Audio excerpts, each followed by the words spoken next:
तर खूप साऱ्या लोकांचे मेसेज आलते की सर आर्म्सचा वर्कआउट सांगा. तर जो मी स्वतः फॉलो करतो तो मी तुम्हाला सांगत आहे. पहिले तुम्हाला बार्बल कर्ल घ्यायचे आहे, त्याचे 4 सेट घ्यायचे आहे. जेवढं वेट तुम्हाला मारता येईल तेवढंच मारायचं आहे. त्यानंतर तुम्हाला ही व्ही टूल जर तुमच्या जिममध्ये असेल तर व्ही टूलनी मारायचं आहे, किंवा जर तुम्हाला व्ही टूल नसेल तर तुम्ही रोप पण घेऊ शकता त्या जागेवर.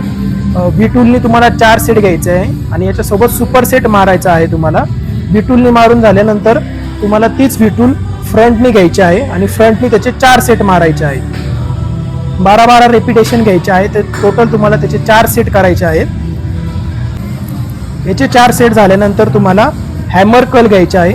हॅमर कर्ल तुम्हाला जेवढं हेवी मारता येईल तेवढं हेवी तुम्ही मारा विथ प्रॉपर फॉर्म. त्यानंतर तुम्हाला रिव्हर्स कर्ल घ्यायचे आहे. रिव्हर्स कर्ल घेताना एक गोष्ट नेहमी लक्षात ठेवा की लाईट वेटनी घ्यायचे आहे, जेणेकरून तुमच्या रिस्टला त्रास होणार नाही. लाईट वेटनी तुम्हाला जेवढे रेपिटेशन मारता येईल तेवढे रेपिटेशन मारा. रिव्हर्स कर्लचे सुद्धा तुम्हाला 4 सेट घ्यायचे आहे.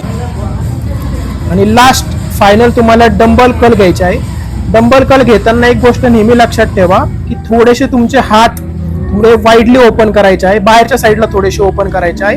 आणि जो तुमचा शेवटचा सेट राहणार आहे, जो चौथा सेट राहणार आहे, तो तुम्ही ड्रॉप सेट घ्यायचा आहे. आणि ॲट लास्ट तुम्ही फोरआर्म्स मारून तुमचा वर्कआउट कंप्लीट करू शकता. हा होता आमचा आर्म्स वर्कआउट. कसा वाटला कमेंट करून नक्की सांगा.